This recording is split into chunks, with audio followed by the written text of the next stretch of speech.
اس دن جلوس اور سارے لوگ خوشیاں منا رہے ہوتے. میں صبح فجر کے وقت سفر سے اترا. ایک نوجوان مجھ سے کہنے لگا کہ حضرت آج حضور کی پیدائش کا دن ہے, ساری دنیا خوشیاں منا رہی ہے, ہم بھی جلوس کریں گے ظہر بعد اثر بعد جو بھی, لیکن کچھ ایسا عمل بتائیں کہ میں وہ آج کر کے حضور کی روح کو خوش کرنا چاہتا ہوں. کوئی ایسا عمل بتائیں. میں نے ایسی چلتے اس نوجوان سے کہا کہ دیکھ, نبی کریم صلی اللہ تعالیٰ علیہ وسلم کی ایک پاکیزہ عادت تھی کہ حضور بوڑھوں کا اور کمزوروں کا بوجھ خود اٹھا لیا کرتے, اور نبی کریم صلی اللہ تعالیٰ علیہ وسلم کی عادت کریمہ مشہور تھی, جب بھی آپ کسی کمزور کو یا بوڑھے کو دیکھتے اس کا سامان اٹھا لیتے. یہ حضور کی عظیم سنت ہے. وہ نوجوان اتنا سن کر گیا, مجھے پتا نہیں تھا, بعد میں اس نے خبر دی. وہ ٹرین سے اترنے والے مسافروں کو دیکھتا رہا. ایک بوڑھی عورت اتر رہی تھی 2 بڑی تھیلیاں لے کر. یہ گیا, نوجوان کہا اماں جی مجھے دے دو, میں لے کر چلتا ہوں. وہ بحث کرنے لگی تو ہے کون, میں تجھے سامان کیوں دوں. وہ ضد کرنے لگا میں آپ کی مدد کے لیے آیا ہوں. اس خاتون نے کہا کہ میاں نہ تو کلی لگتا ہے نہ کوئی حمال لگتا ہے, میرے سامان لے کر بھاگ گیا. تو اس خاتون کو اس نے کنونس کیا, سمجھایا کہ بات حقیقت یہ ہے کہ آج میرے نبی محمد رسول اللہ تعالیٰ علیہ وسلم کی پیدائش کا دن ہے, اور ان کی عادت تھی کہ وہ بوڑھے لوگوں کا بوجھ اٹھاتے. آج میں آپ کے سامان کا وزن اٹھا کر ان کی ادا پر عمل کر کے ان کی روح کو خوش کرنا چاہتا ہوں. خاتون نے اتنا سنا تو دونوں تھیلیاں دے دی, تھما دیا. نان مسلم تھی, مسلمان خاتون نہیں تھی. اس نوجوان نے کہا میں اس کے سامان اٹھا کر لایا. تھوڑی دور کے بعد اس کو ٹیکسی میں بٹھا دیا اور وہ چلی گئی. نمبر شیئر کر لیا تھا. میرے عزیزو, یہ دن میں کبھی ایسے آنے والے اتفاقی واقعات ہو سکتے ہیں, لیکن تمہیں اندازہ بھی نہیں کہ یہ اتفاق کتنا بڑا انقلاب بھی ہوتا ہے. 6 مہینے گزر گئے. وہ نوجوان کہتا ہے اس خاتون کا مجھے فون آیا, کہتی ہے بیٹا تو جانتا ہے آج سے 6 مہینے پہلے تو نے میرے شاپر اٹھائے تھے, تھیلیاں اٹھائی تھی, اور تو نے بتایا تھا تیرے پروفیٹ محمد صلی اللہ علیہ وسلم کا جنم دن ہے. اس دن تم ان کی آتما کو, ان کی روح کو خوش کرنے کے لیے کام کر رہے تھے. کہا ہاں اماں پہچانتا ہوں. کہا کہ اس دن میں جو آئی, اس دن سے لے کر آج تک تیرے نبی کی سیرت ہی پڑھ رہی ہوں. جتنا پڑھتی جا رہی ہوں ان سے محبت ہوتی جا رہی ہے. میں نے کبھی سوچا نہیں تھا, دنیا میں سنا تو بہت تھا محمد صلی اللہ علیہ وسلم کے بارے میں, لیکن پڑھنے کا کبھی اتفاق نہیں ہوا, جاننے کا بھی اتفاق نہیں ہوا. ایک دن تو نے میرے شاپر کیا اٹھا لیا, تو نے مجھے مدینے کے قریب کر دیا. آج میری رات گزرتی نہیں ہے جب تک تیرے نبی کی سیرت نہیں پڑھتی. مسلمان ہوئی نہیں ہوئی یہ بات کی بات, لیکن میرے عزیزوں تمہارا ایک اخلاق دنیا کے لیے ترجمان بن جاتا ہے میرے نبی کا. آپ ہلکے میں نہ لیں. تمہارا چلنا پھرنا یہ بتاتا ہے کہ تم کس کے غلام ہو. کبھی تم اگر میلاد کے جلوس میں ڈی جے بجا کر ناچتے ہو تو پھر یہ اخلاق نہیں ہے. دنیا اس سے منہ پھیر لیتی ہے, کتراتی ہے اور پھر بھاگنے لگتی ہے. کیا اس محمد عربی کے غلام ایسے ہی ہوتے ہیں؟ تو پھر فرق کیا ہے؟ وہ جو نشہ میں ناچتے ہیں اور ان میں فرق کیا رہ جاتا ہے؟ اسی لیے میرے عزیزو, یہ میلاد کا موسم آتا ہے تو ناچ کر تھرک کر کے اپنے خواہشات کو مکمل کرنے کے لیے نہیں آتا. سڑکوں پر اترے تو تمہاری نظریں نیچی ہو, تمہارے لبوں پر میرے آقا کا درود ہو. ایک ایسا ڈسپلین ہونا چاہیے کہ لوگ نہ دیکھیں کہ نہ چاہے بھی تو ان کی نظریں اٹھ جائیں. جو چلتے پھرتے تھے وہ بھی تمہیں دیکھ کر پکار کر کہے 14 صدیوں کے بعد بھی مدینے کی خوشبویاں گلیوں سے آتی ہیں. یہ تمہارے اخلاق سے ہو سکتا ہے, یہ انقلاب تمہارے اعمال سے آتا ہے. میلاد کا موسم صرف لائٹنگ لگانے اور کمکمے لگانے اور سجاوٹ کا نام ہی نہیں ہے, بلکہ ایک بہت بڑا میسج دنیا کو دینا ہے. آج دنیا تمہاری طرف دیکھ رہی ہوگی. جلوس پاک میں پوری دنیا دیکھتی ہے کہ یہ سڑکوں پر آئیں لیکن تمہیں یہ بتانا ہوگا تم اپنے نبی سے کتنی محبت کرتے ہو، کتنی محبت کرتے ہو۔ محبت اپنے نفس سے نہیں، اپنی ذات سے نہیں، حضور پاک صلی اللہ تعالیٰ علیہ وسلم کے لیے۔ اور چیلنج کے ساتھ میں کہتا ہوں پوری دنیا میں کوئی قوم ایسی لا کر کے مجھے بتا دو جو اپنے لیڈر، اپنے نیتا یا اپنے گاڈ کے لیے، اپنے بھگوان کے لیے ایسی محبت کرتی ہو، ہرگز نہیں لا سکو گے۔ صرف دنیا میں تنہا یہ مسلمان قوم ہے، اس میں بھی اہل سنت و جماعت عاشقان مصطفیٰ کی جماعت ہے، جو نہ کبھی اپنی گردن کی پرواہ کرتی ہے، نہ اپنے مال و متاع کی پرواہ کرتی ہے۔ جب نام مصطفیٰ کی بات آتی ہے، نہ انہیں دن کا پتہ ہوتا ہے نہ رات کا پتہ ہوتا ہے، وہ باہر نکل کر کے کہتے ہیں جو جان مانگو تو جان دے دے، جو مال مانگو تو مال دے دے، مگر یہ ہم سے کبھی نہ ہوگا نبی کا جاہو جلال دے دے۔ نعرہ تکبیر، نعرہ رسالت، یا رسول اللہ، مسلک اعلیٰ حضرت، نعرہ حیدری۔ میرے عزیزوں، آج آپ کے اترنے کو لے کر دنیا اگر کشمکش میں مبتلا ہے، خوف کھانے لگ جائے، ڈر کر کے منہ بسورنے لگ جائے، وہ ایک الگ مسئلہ ہے، دو طرح کا، نفرت سے نہیں۔ اگر تمہارے اخلاق کو دیکھ کر آج بھی لوگ حضور کی محبت میں فدا ہونے کو تیار ہیں، قریب آنے کو تیار ہیں، تو اے نوجوانوں بتاؤ کیا ایسے اخلاق اپنانا اچھا نہیں ہے؟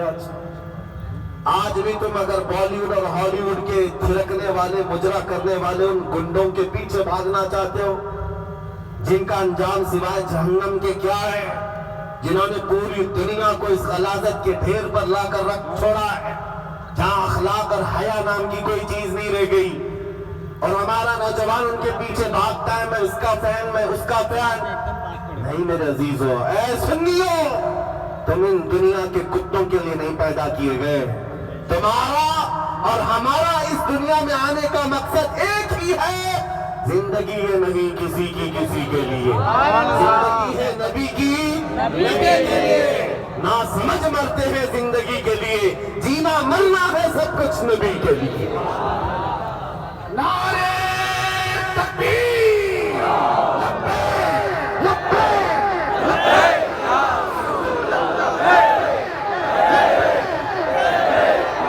رسول اللہ، تاجدار ختم نبوت، زندہ باد زندہ باد۔ توجہ میرے عزیزوں، خوف اور ڈر اس قوم کے اندر آتا ہے جس کو یہ احساس ہونے لگ جائے کہ ہم کسی چور قوم سے وابستہ ہیں، یا جو خفیہ طریقے سے چوری کر رہی ہو اسے خوف میں جینا چاہیے۔ جس قوم کو یہ یقین ہے کہ میرا دین سچا، میرا خدا سچا، میرا رسول سچا، ہمارا قرآن سچا، اسے ڈر اور سہم کر جینے کی ضرورت کیا ہے؟ نہ ہی تم کسی چور قوم سے وابستہ ہو، نہ ہی خفیہ چوری کرتے ہو۔ اس لیے میرے عزیزوں، اپنے ایمان کا سودا نہ کرو، اللہ کی مدد تمہارے ساتھ ہے۔ قرآن کہتا ہے کان حقا علینا نصر المؤمنین، ہم نے اپنے اوپر لازم کر لیا، اللہ فرما رہا ہے ہم نے اپنے اوپر لازم کر لیا ہے کہ مدد کریں گے تو ایمان والوں کی۔ اور ایمان والا کہتے کسے؟ ایمان والا کون ہے؟ یہ میرے رسول سے پوچھو۔ میرے آقا فرماتے ہیں لا یؤمن احدکم حتی اکون احب الیہ من والدہ وولدہ والناس اجمعین، تم میں سے اس وقت تک کوئی پکا مومن نہیں ہو سکتا، پورا ایمان والا نہیں ہو سکتا، جب تک کہ وہ اپنی اولاد، اپنے ماں باپ سب سے زیادہ مجھ سے محبت نہ کرے۔ تو حضور نے فرمایا جب ویسا ایمان آ جائے تو ویسی مدد بھی آئے گی کہ 313 نکلو گے تو 5000 فرشتوں کی جماعت بھی آ جائے۔ ویسا ایمان ہو تو 400 کی تعداد میں نکل کر دریائے دجلہ میں گھوڑے بھی ڈال دے تو اللہ راستے پیدا کر دے۔ وہ ایمان ہو افریقہ کے جنگلوں میں بربر قوم کے پاس بھی جاؤ تو اللہ ان کے دلوں کو بھی موم کر کے تمہاری غلامی میں ڈال دیتا۔ ویسا ایمان ہو تو پھر اپنی کشتیاں چلا کر اسپین میں پرچم اسلام لہراؤ، اللہ کی مدد آتی ہے۔ یہاں ہم